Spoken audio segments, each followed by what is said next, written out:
વિદ્યાર્થી મિત્રો, ધોરણ 5 થી 8 માટે ઇંગ્લિશ ગ્રામરમાં આપણે ડિગ્રી ઓફ ધ કમ્પેરિઝન જોઈશું. The degrees of comparison. તો બચ્ચાઓ ત્રણ પ્રકારની ડિગ્રી આવશે.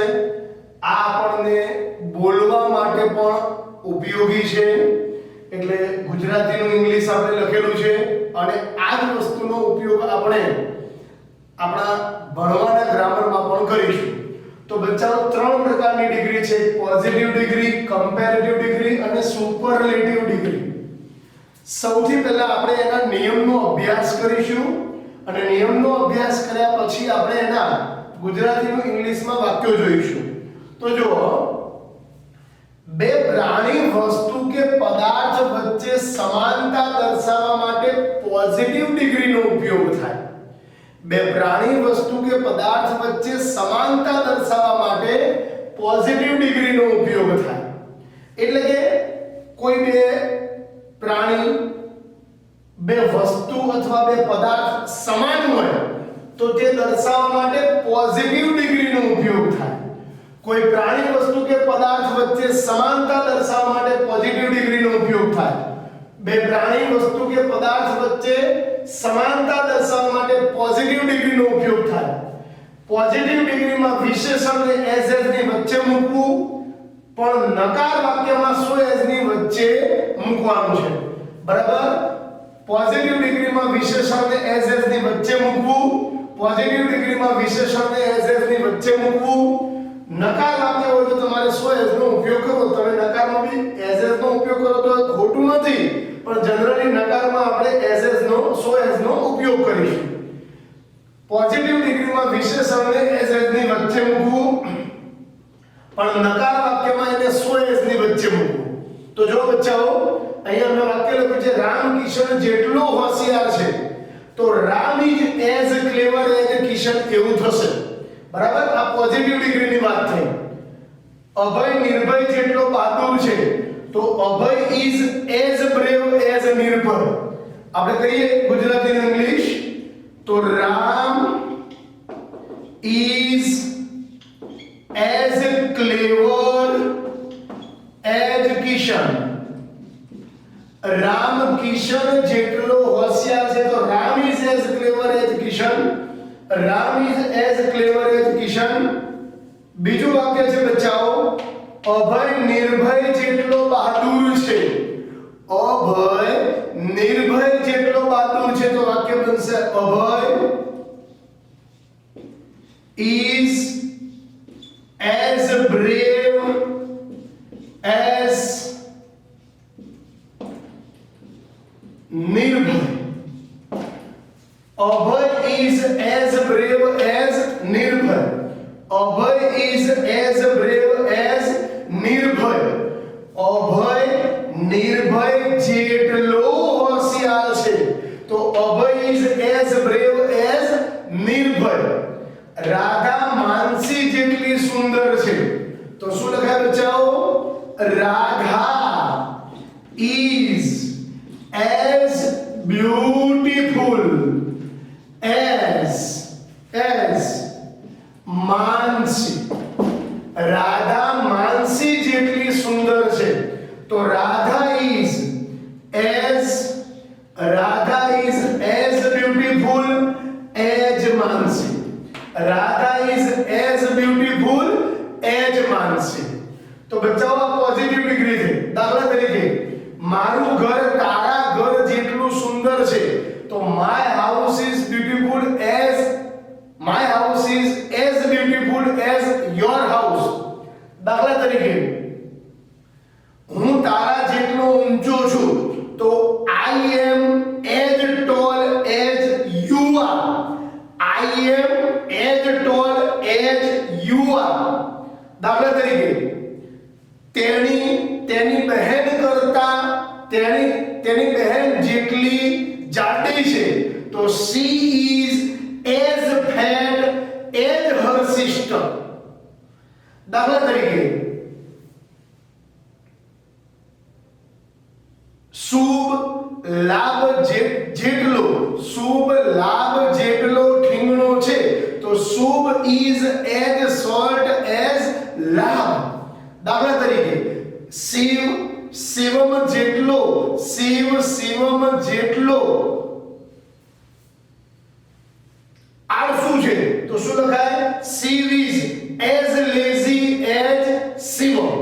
બરાબર. તો ઘણા બધા વાક્યો બને બચ્ચાઓ બોલવા માટે પણ આપણે એનો ઉપયોગ કરીશું.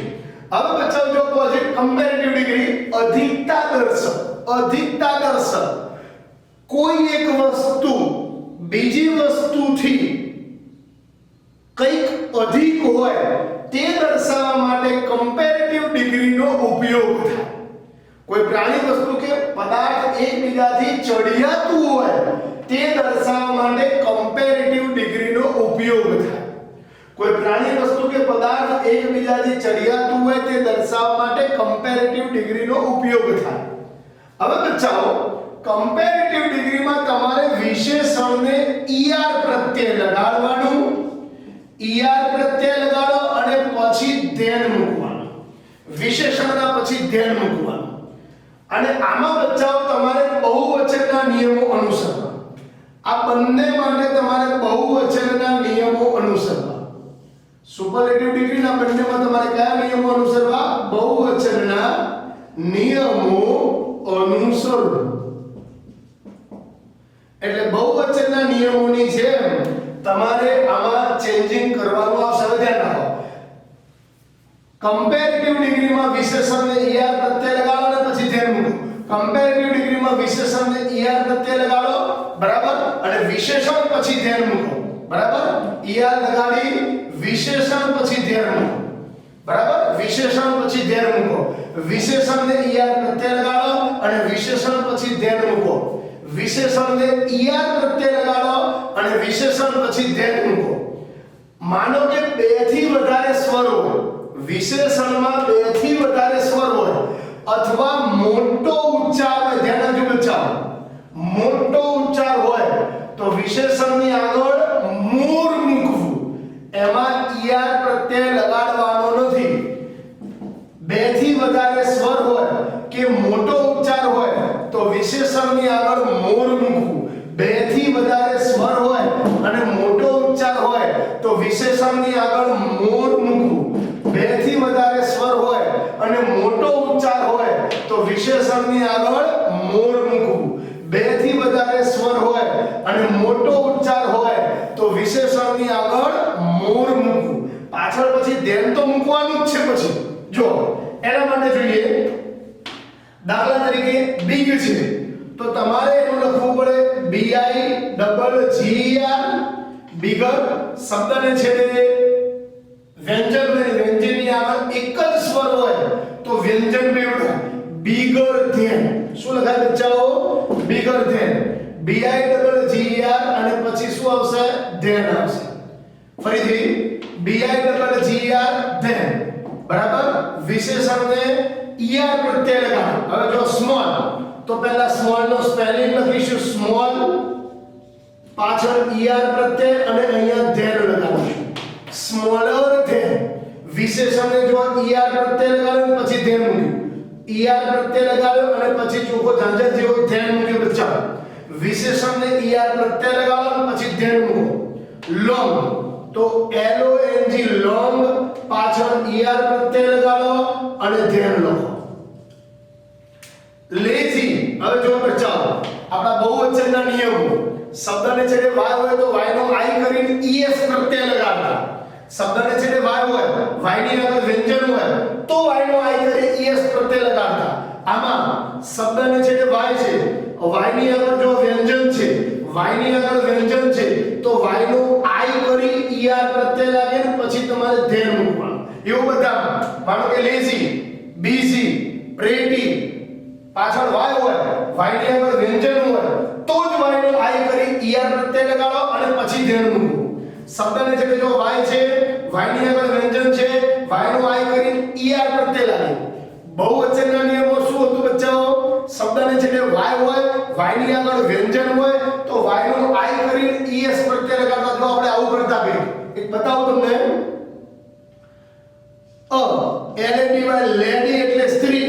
શબ્દને છે કે વાય છે, વાય ની આગળ વ્યંજન છે તો LADY y નો i કરી અને es પ્રત્યય લગાડતા આપણે સેમ ટુ સેમ અહીંયા શબ્દને છે કે y છે y ની આગળ વ્યંજન છે તો y નો i કરી er પ્રત્યય લગાડવાનો પછી ધેય લખવાનું બરાબર બહુવચનના નિયમોને ફોલો કરવાનું છે બરાબર આગળ એજ ઇન્ટેલિજન્ટ એજ હવે જો આ ત્રીજો નિયમ બે થી વધારે સ્વર હોય અથવા મોટો ઉચ્ચાર હોય તો વિશેષણની આગળ મોર મૂકવું હવે આમાં ઇન્ટેલિજન્ટ ના લખાય મોર ઇન્ટેલિજન્ટ ધેન લખાય શું લખાય બચ્ચાઓ આગળ મોર લખાય મોર ઇન્ટેલિજન્ટ અને પાછળ પછી બચાવો THN than more intelligent than more intelligent than more beautiful than more active જો active શબ્દ એક બે અને ત્રણ સ્વર છે તમારે આગળ more active લખાય active વડે એવું ન લખાય બરાબર intelligent beautiful handsome મોટો ઉચ્ચાર હોય અથવા બે થી વધારે સ્વર હોય તો અંબાલાલ મહારાજને પૂછવા જવાનું નહીં આગળ મોર મૂકો er પ્રત્યય ન લગાડો ધેન ટાઈમ આવશે ઓકે તો આ આપણે કહી દઈએ કમ્પેરેટિવ ડિગ્રીના વાક્યો જોઈએ રામ કિશન કરતા હોશિયાર છે જો રામ કિશન જેટલો હોશિયાર છે તો Ram is as clever as Kishan આવે રામ કિશન કરતા હોશિયાર છે તો રામ ઇઝ કરતા હોશિયાર છે તો રામ ઇઝ જો પહેલા ક્લેવર નો સ્પેલિંગ CLEVER પાછળ er પ્રત્યય લાગે ક્લેવરર ધેન કિશન રામ કિશન જેટલો કરતા હોશિયાર છે જેટલું હોય તો એજ આવે અથવા સો જ આવે બરાબર રામ કિશન કરતા હોશિયાર છે તો Ram is cleverer than Kishan જો લોહી પાણી કરતા ઘટ છે તો બચાવો બ્લડ ઇઝ ઘટને ઇંગ્લિશમાં થીક કહેવાય તો THICK થીકર થીકને er પ્રત્યય લાગે thicker than water blood is thicker than water blood is thicker than water blood is thicker than water સીમા મીના કરતા સુંદર છે તો જો બચ્ચા સીમા is શું લખાય સુંદર નો સ્પેલિંગ થાય બ્યુટીફુલ તો આગળ આવે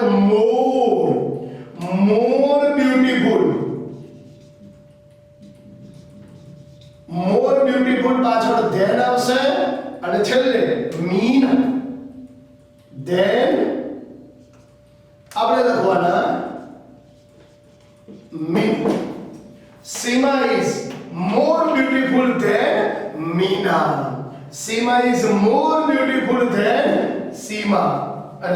મીના સોનું ચાંદી કરતા મોંઘું છે તો જો ગોલ્ડ ઇઝ હવે સ્પેલિંગ થાય કોસ્ટલી શબ્દને છેલ્લે y છે y ની આગળ વ્યંજન છે y નો i કરી es પ્રત્યય લગાવો કોસ્ટલી i કરી જો er પ્રત્યય લાગે मैं प्रयत्न करूं છું કે બધા નિયમો પાછા ફરીથી એકવાર અહીંયા રિપીટ થઈ જાય gold is costlier than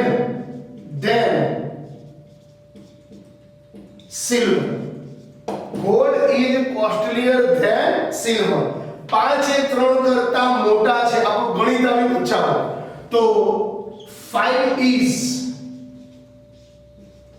great spelling છે er પ્રત્યય લાગે greater than 3 5 is greater than 3 5 is greater than 3 આવું બી આવે 3 એ 5 કરતા નાના છે તો 3 is less than 5 આવે બરાબર બીજું બચ્ચાઓ બે ચાર વાક્યો હું એક્સ્ટ્રા બોલું છું ધ્યાન રાખજો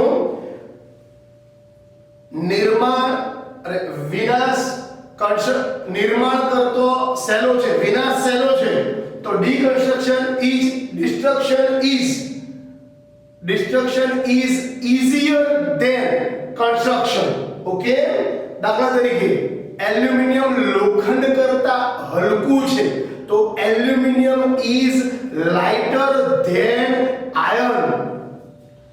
ઓકે, ગણિત વિજ્ઞાન કરતા રસપ્રદ છે, તો maths is more interesting than science. મારો ભાઈ તારા ભાઈ કરતા ઊંચો છે, તો my brother is taller than your brother. બરાબર? તો બચ્ચાઓ આ કમ્પેરેટિવ ડિગ્રી થઈ. અને હવે સુપરલેટિવ ડિગ્રી એ શ્રેષ્ઠતા દર્શાવવા માટે વપરાય બચ્ચાઓ. શ્રેષ્ઠતા, એનાથી શ્રેષ્ઠ બીજું કંઈ હોય જ નહીં. શ્રેષ્ઠતા દર્શાવવા માટે સુપરલેટિવ ડિગ્રીનો ઉપયોગ થાય. ધ્યાન રાખો, જો પ્રાણી, વસ્તુ કે પદાર્થ સૌથી શ્રેષ્ઠ હોય તે દર્શાવવા સુપરલેટિવ ડિગ્રીનો ઉપયોગ થાય. જો કોઈ પ્રાણી, વસ્તુ કે પદાર્થ સૌથી શ્રેષ્ઠ હોય, બધામાં શ્રેષ્ઠ હોય તે દર્શાવવા માટે સુપરલેટિવ ડિગ્રીનો ઉપયોગ થાય. કોઈ પ્રાણી, વસ્તુ કે પદાર્થ શ્રેષ્ઠ હોય તે દર્શાવવા માટે સુપરલેટિવ ડિગ્રીનો ઉપયોગ થાય. હવે બચ્ચાઓનો નિયમ, તમારે જનરલી વિશેષણની આગળ ધ આર્ટિકલ મૂકવાનો અને વિશેષણને est પ્રત્યય લગાડવાનો. આમાં આપણે બચ્ચાઓ er પ્રત્યય લગાડતા ધેન મૂકતા કમ્પેરેટિવ ડિગ્રીમાં. સુપરલેટિવ ડિગ્રીમાં વિશેષણની આગળ ધ આર્ટિકલ મૂકો અને વિશેષણને est પ્રત્યય લગાડો. આગળ વધીએ બચ્ચાઓ. બરાબર? એકવાર ફરીથી આવે 5 વાર જોઈ લઈએ. વિશેષણની આગળ ધ આર્ટિકલ હોય, ધ આર્ટિકલ અને વિશેષણને est પ્રત્યય લગાડો. વિશેષણની આગળ ધ આર્ટિકલ મૂકો અને વિશેષણને est પ્રત્યય લગાડો. વિશેષણની આગળ ધ આર્ટિકલ મૂકો અને વિશેષણને est પ્રત્યય લગાડો. આના જો આમાં બે થી વધારે સ્વર હોય અને મોટો ઉચ્ચાર હોય તો વિશેષણની આગળ અહીંયા કમ્પેરેટિવ ડિગ્રીમાં મોડ મૂકતા, તો આમાં વિશેષણની આગળ બે થી વધારે સ્વર હોય કે મોટો ઉચ્ચાર હોય તો વિશેષણની આગળ મોસ્ટ મૂકો. મોસ્ટની આગળ ધ આર્ટિકલ તો મૂકવાનો જ છે. ઓકે, ફરીથી બે થી વધારે સ્વર હોય કે મોટો ઉચ્ચાર હોય તો વિશેષણની આગળ મોસ્ટ મૂકો, મોસ્ટની આગળ ધ આર્ટિકલ મૂકવાનો. est પ્રત્યય ત્યારે લગાડવાનો નથી. ફરીથી બે થી વધારે સ્વર હોય અને મોટો ઉચ્ચાર હોય તો વિશેષણની આગળ મોસ્ટ મૂકો, મોસ્ટની આગળ ધ આર્ટિકલ મૂકવો. વિશેષણ બે થી વધારે સ્વર હોય કે મોટો ઉચ્ચાર હોય તો વિશેષણની આગળ મોસ્ટ મૂકો અને મોસ્ટની આગળ ધ આર્ટિકલ મૂકો. હવે બચ્ચાઓ ધ્યાન રાખો, આપણે અહીંયા સુપરલેટિવ ડિગ્રીનું પણ લખેલું છે એ જોઈ લઈએ. આના પછીના વિડિયોમાં હું બે ચાર શબ્દો પાછા બીજા લઈશ. આ આપણે જનરલ નિયમ ઉપયોગ કર્યો છે. વાય વાળો આ નિયમ આવે તો એ પ્રમાણે તમારે આઈ કરીને યા લગાવવાનું. મોટો ઉચ્ચાર હોય તો મોર લખી ઇન્ટેલિજન્ટ લખવાનું. બરાબર? એવું સેમ તમામ વિશેષણમાં તમારે નિયમ પ્રમાણે આગળ વધવાનું છે. બરાબર? હવે ધ્યાન રાખો, બિગર તો શું લખાય બચ્ચાઓ? The article. બિગ નો સ્પેલિંગ થાય બિગ.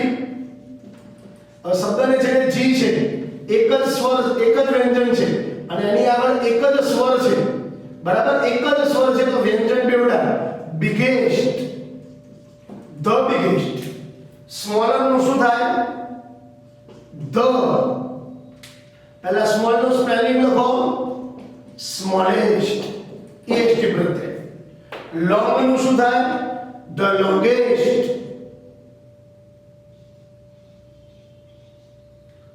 The longest. ત્યાર પછી લેઝી નું શું થાય?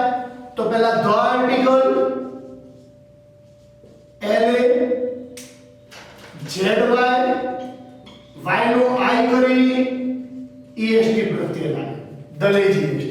અને બચ્ચાઓ આમાં ઇન્ટેલિજન્ટેસ્ટ એવું ના લખાય, ધ મોસ્ટ ઇન્ટેલિજન્ટ. જો બે થી વધારે સ્વર છે અથવા મોટો ઉચ્ચાર હોય તો શું લખાય? The most. અને પછી આપણે આ ચોખ્ખો જાજર જેવો ઇન્ટેલિજન્ટ નો સ્પેલિંગ લખીશું.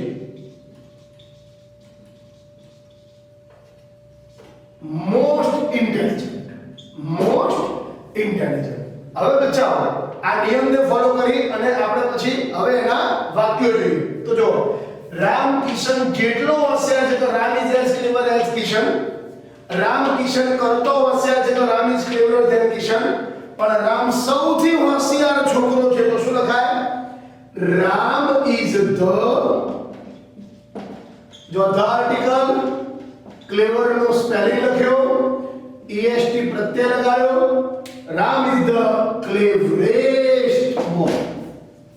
Ram is the cleverest boy. મેં રામનું જ વાક્ય 3 વખત લીધું છે બચ્ચાઓ. રામ અમારા ક્લાસમાં સૌથી હોશિયાર છોકરો છે. જો અમારા ક્લાસમાં આના જેવું જ વાક્ય બનશે. પહેલા Ram is the clever, est પ્રત્યય, clever boy. Ram is the cleverest boy અમારા ક્લાસમાં, એટલે in our class. In our class. બે ચાર વાક્ય બીજા બોલું છું. રાધા અમારા ક્લાસમાં સૌથી ઊંચી છોકરી છે તો Radha is the tallest girl in our class.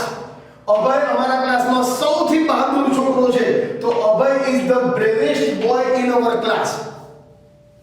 Raju અમારા ક્લાસમાં સૌથી જાડો છોકરો છે તો Raju is the fattest boy in our class.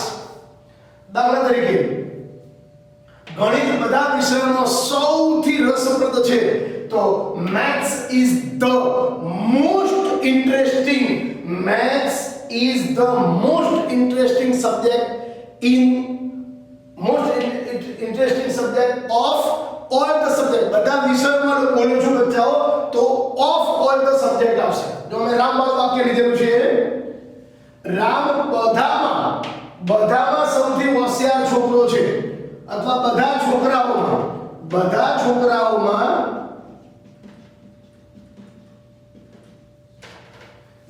છોકરાઓમાં સૌથી હોશિયાર છે.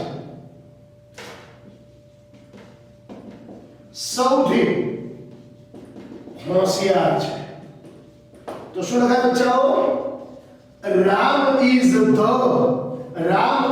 ધ ક્લેવર, est પ્રત્યય લાગે.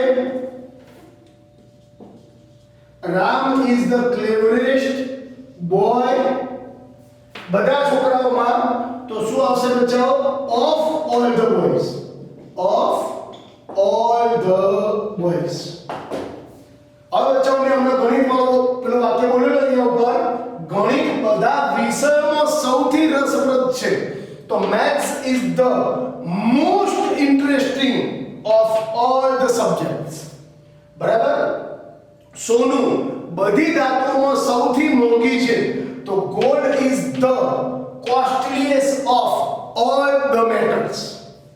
એલ્યુમિનિયમ બધી ધાતુઓમાં સૌથી હલકી છે તો aluminium is the lightest of બધી ધાતુઓમાં બોલ્યો તો of all the metals. બરાબર? અને છેલ્લે બચ્ચાઓ નાઇલ દુનિયામાં સૌથી લાંબી નદી છે તો ધ નાઇલ. આપણે ધ આર્ટિકલમાં બી તમને 1 to 4 ના જે વિડિયો છે એમાં બતાવ્યું છે કે ધ આર્ટિકલ ક્યાં મૂકાય તો મોટી નદીઓના આગળ ધ આર્ટિકલ આવે. ધ નાઇલ ઇઝ અહીંયા the article LONG longest of all the river. Sorry, longest river in the world. Longest river in the world. તો આ રીતે બચ્ચાઓ આપણે આ વાક્યો લખવાના છે. It's very simple and very easy. વારે ઘડીએ વિડિયોને જોતા રહેજો એટલે રિપીટ થયા કરે અને પછીના વિડિયોમાં આપણે હજી થોડો આનો આગળ અભ્યાસ કરીશું. Enjoy it. Thank you very much.